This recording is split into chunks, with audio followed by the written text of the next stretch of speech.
Մենք վերադարձանք տաղավար, սիրելիներս, ու այս պահին մի շատ հետաքրքիր հիմնադրամի ենք անդրադառնալու, ով լայնածավալ գործունեություն է ծավալում, հատկապես Դիլիջանի շրջանում, մեր չքնաղ Դիլիջանի շրջանում,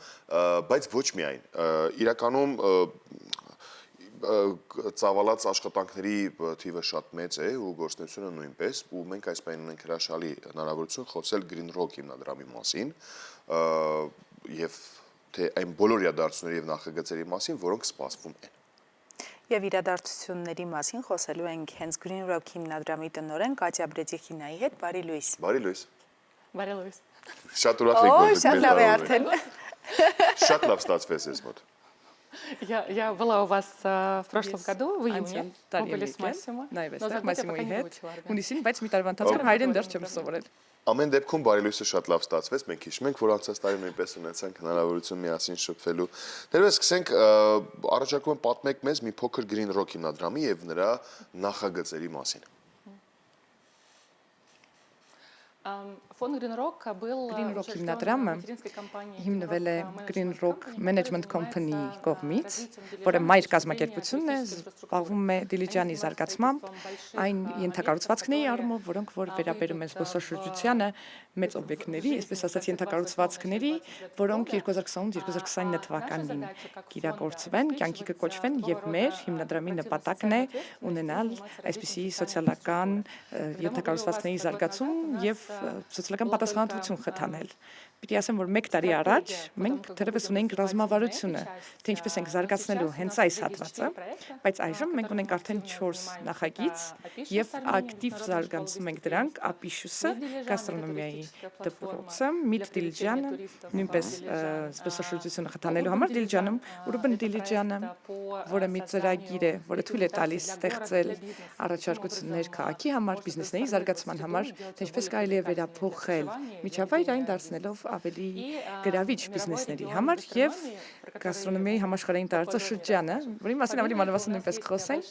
եւ բացի դրանից մենք բավական մեծ ծրագրային գործունեություն ենք ծավալում, մենք աջակցություն ենք ցուցաբերում երիտասարդներին, երիտասարդ տղաներին, նրանց միկրոդրամաշնորհներ ենք տրամադրում, որպեսզի կարողանան իրենց միջավայրը բարելավել, օրինակ ունենք անտուն շների հետ կապված այս ստերիլիզացման, վակցինացիայի առումով, պատվաստման առումով, այսինքն սա համայնքի մի մաս է, որովհետև անտունշների հարցին է անդրադառնում եւ մի շարք այլ նախագծեր, որոնք վերաբերում են նրան, թե ինչպես կարելի է Դիլիջանում ժամանակին ծաղկուն մշակույթի քաղաքին նույնպես զարգ տալ եւ ցավոք խորհրդային միության փլուզումից հետո խնդիր եղավ, նաեւ մշակույթի զարգացմանը շատ բաներ են կան։ Սա ոչ միայն 4 նախագիծ է, այլ մեծամասշտաբ գործունեություն է, այո, որը իրականացվում է ընդամենը 1 տարվա ընթացքում եւ կարիք կա ըստ հերթականության անդրադառնալ, հա, խոսենք Փիշես Արմենիայի մասին, ինչ է իրենից ներկայացնում նախագիծը եւ երբվանից եւ ինչպես են ընդունելության դիմումներն ընդունվում։ Ну, наш самый первый. Դե մեր ամենաառաջին նախագիծը եւ դրա համար թերևս ժամանակային առումով ամենասիրելի նախագիծն է։ Մենք ունենք Ապիշուս Հայաստան ծրագիրը, անցյալ տարի սեպտեմբերին ենք մեկնարկել մեր իտալացի գործընկերների հետ։ Սա մասնագիտական դպրոց է հյուրասիրության, որը Ֆլորենցիայի արվեստի համալսարանի կից է գործում արդեն իսկ 30 տարի։ Շատ հետաքրքիր մոդել է այնտեղ գործում, եթե հատկապես հաշվի առնենք, թե հյուրասիրության ոլորտում ինչ աշխատանքներ կարելի է տանել։ Ուրեմն 2 տարվա ընթացքում է ուսումը տեղի ունենում, առաջին տարին հիմնականն է, իսկ երկրորդ տարին արդեն իսկ մասնագիտական 2 ընտրություն է տալիս, մեկը hospitality management-ը, այսինքն թե ինչպես կարելի է հյուրերին դիմավորել, հյուրասիրության տուն ոլորտը եւ ինչ որ կոչվում է անգլերեն back of the house, այսինքն սնունդ, խմիչք եւ նուտրիցիոլոգիա, սննդաբանություն։ Մենք ունենք նմանատիպ, նույնատիպ ծրագիր եւ Ֆլորենցիայում եւ Հայաստանում համաձայնության ենք եկել, որպեսզի կարողանանք, այսպես ասել, այս ուղղությամբ գնալ։ Այսինքն, մի տարի Հայաստանում կարող են ուսուցում ստանալ, իսկ երկրորդ տարին ուսանողը ընտրում է Հայաստանում շարունակի իր ուսուցումը, թե Ֆլորենցիա գնա։ Եվ այժմ մեր առաջին սերունդն է, որը եւ գրեթե բոլորը գնում են Ֆլորենցիա։ Շատ կարեւոր է, որ ոչ միայն միջազգային գիտելիքներ ստանան ուսանողները Հայաստանում, շատ ավելի մատչելի գներով, քան եթե ուսուցումը տեղի ունենար Իտալիայում, այլև որպեսզի նաև Իտալիայում կարողանան տեսնեն այս միջազգային միջավայրը եւ չմոռանանք, որ Ֆլորենցիա շատ կարևոր դեր ունի այս զբոսաշրջության ոլորտում։ Եվ այժմ արդեն երկրորդ ընդունելությունն է տեղի ունենում։ Եթե 50%-ն ենք դիտարկում մեր առավելագույն տարողունության, ապա հաջորդ տարի կունենանք շատ հավակնոտ ծրագիր 50 անց 25-ը մեկ ուղղությամբ, իսկ 25-ը մյուս, այդ իսկ պատճառով մեր հիմնադրամը Green Rock այժմ ավարտին է հասցնում այն երրահարկ շենքը, որտեղ դպրոցներ տեղակայվածնելու, առաջին ու երկրորդ հարկերը մնելու են լաբորատորիաները, հենց դասընթացների համար անցկացնելու դասարանները եւ երրորդ հարկում աշխատելու են բուն, ասած իրենց գործնական աշխատանքն են կատարելու մեր ուսանողները եւ բացի դրանից մենք ունենալու ենք այն ինչ կոչվում է իտալական school cafe, դպրոցական սրճարան, որտեղ մեր ուսանողները աշխատելու են եւ մենք 3 շաբաթից ենք բացվում։ Սկզբից այսպես կոչված soft opening-ով ենք սկսելու, բայց բոլորից ուզում ենք հրավիրել հետո բոլորի համար արդեն բաց կլինենք։ 3 շաբաթից։ Այո, 3 շաբաթից։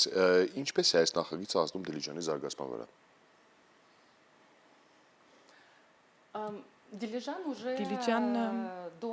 արդեն իսկ մինչև Green Rock հիմնադրամի աշխատանքները արդեն իսկ կրթական հաբ է, կրթական կենտրոն է։ Եվ մենք մի քիչ հավելել ենք նաև հյուրասիրության ոլորտում գտնվող այս մասնագիտական տարերի անհրաժեշտությունը։ Ես շատ եմ դրա մասին խոսում։ Հայերը շատ հյուրասեր ազգ են։ Այնպես դեպի որ հայերի ԴՆԹ-ում է սա, հենց արյան մեջ է եւ մեր հիմնական նպատակն այն է, որ մենք կարողանանք սա համադրել այն միջազգային ստանդարտների չափորոշիչների, որոնք որ կարող ենք Իտալիայից բերել Հայաստան։ Իտալացիները եւս հյուրասեր են, շատ հյուրասեր ազգ են եւ այսպես ասած սերվիսի ծառայությունների տրամադրման ոլորտը ավելի շատ են ստանդարտացրել, բերել միջազգային մակարդակի։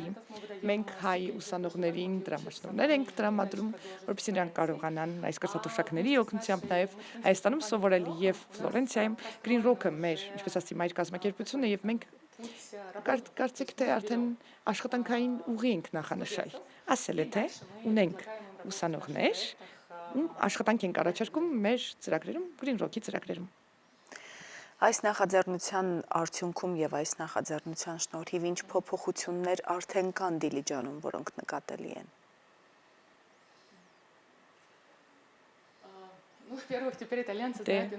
Նախ եւ առաջ իտալացիները այժմ գիտեն թե Դիլիջանը որտեղ է գտնվում, որովհետեւ երբ որ մենք նոր ենք սկսում նրանց հետ աշխատել, անտեղ աշխատանք տանել, ես կարծում եմ, որ իտալացիների համար պարզապես հետաքրքիր էր, պարզապես մեզ միացան, որպեսզի հասկանան թե լավ որտեղ է գտնվում Դիլիջանը։ Ցավոք սրտի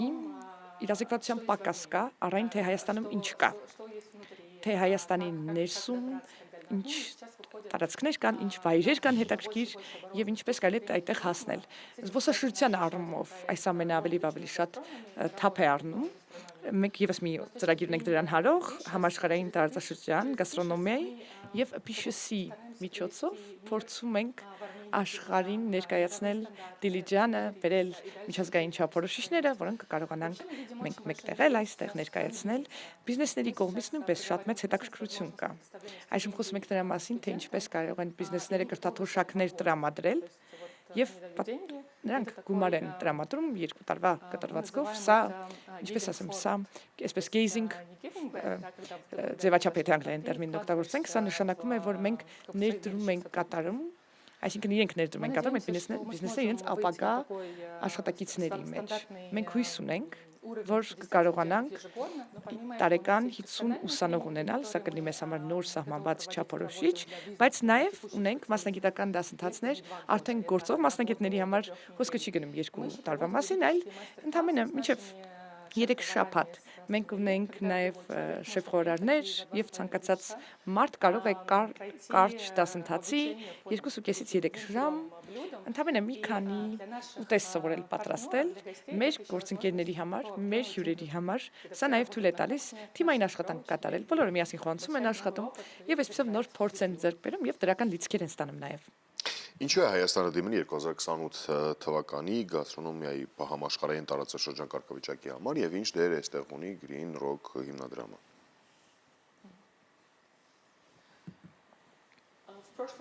Անցյալ տարի մեզ որպես Green Rock հիմնադրամին հրավիրեցին միջազգային գաստրոնոմիական համաժողովին, վեհաժողովին մասնակցել, որտեղ ունեցավ Կատալոնիայում առաջին անգամ Կատալոնիայի կառավարությանը առընթեր, եւ սա իրականացվում է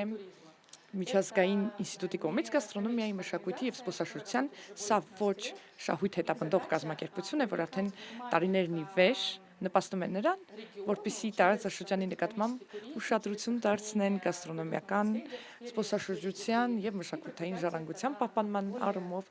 եւ այսպես սնունդ պատրաստելու գաստրոնոմիայի ոլորտում կարողանալ ավելի ծավալուն աշխատանքներ կատարել, ավելի շատ միջազգային կապեր, այսինքն մի քանի տարածաշրջաններ կարող են միմյանց հետ փոխ համագործակցել, այս ամբողջ համակարգը մի բան, որ նրանք անվանում են հարթակ, իսկապես օգնում է երկրներին, տարածաշրջաններին այդ առումով խթանումներ ունենալ եւ միջազգային հեղինակային ձեռքբերումներ ունենալ, նաեւ հեղինակություն։ Եվ եթե խոսում ենք առավելությունների մասին, այս հարթակ, այս ցանց մասնակցության առումով մենք ցանկանում ենք Հայաստանի կողմից հայտ ներկայացնել Green Rock հիմնադրամներ առաջատարը այդ պայն եւ մեզ առաջարկեցին 2029 թիվը դիտարկել իրականում Վրաստանը 2027 թվականին դիմում ներկայացրեց Թուրքիան 29-ին, մենք էլ որոշեցինք 2028 թվականին ներկայացնել մեր հայտը շատ բարդ բազմապաղադրիչ ծրագիր է, նախագիծ, սակայն արդեն իսկ ունենք գործընկերներ, անձինք ովքեր մեզ հարում են, աջակիցներ եւ հույս ունենք, որ հետզհետե կարողանանք ընդլայնել այս ամբողջ ցանցը, որովհետեւ միայնակ չենք կարողանա այս ծրագիրն իրականացնել։ Եթե Գաստրոնոմիայի համաշխարհային տարածաշրջան 2028 թվականին ներկայացված լինի Հայաստանը եւ մենք այն ներկայացնենք, սա իսկապես կանդրադառնա դրական առումով, դրական կերպով զբոսաշրջության զարգացման վրա, որովհետեւ մարդիկ դեպքերի 80%-ում ընտրում են որ երկիր այցելեն գաստրոնոմիական հետաքրքիր ընտրությունների պատճառով ուզում են նաեւ հանգստանալ եւ լավ սնունդ վայելել։ Սիրելի Կատյա, իրականում թեմաները շատ են ու հարցերն են իրականում շատ, բայց ավաղ մեր ժամանակն է շատ սուղ, մենք մոտեցանք արդեն ավարտին, ես վստահ եմ, որ մենք կունենանք եւս մեկ առիթ, որ հանդիպենք ավելի լայնածավալ զրուցելու։ Ուղիղ եթերի ձևաչափն է ավաղ այդպեսին, մենք շատ այսպես ճոխություն չենք կարողանում մեզ տալ։ Շատ շնորհակալություն, որ դուք մեր տաղավարում եք ու մեզ հետ կիսվեցիք ամեն դեպքում կարևոր թեմաների շուրջ, իսկ մենք սիրելիներս այս պահին ուզում ենք եւս մեկ անգամ փոքրիկ երաժշտություն կլսենք, չէ, միջև երաժշտությունը ես առաջարկում եմ եւս մեկ անգամ հիշեցնենք մեր հովանավորների մասին, եթե դեմ չես։ Հա, ինձ հուշեցին, որ չէ, փոքրիկ երաժշտական դադար կունենանք, որից դուք վերադառնանք ու արդեն ձեզ պետք է երաժշտանք։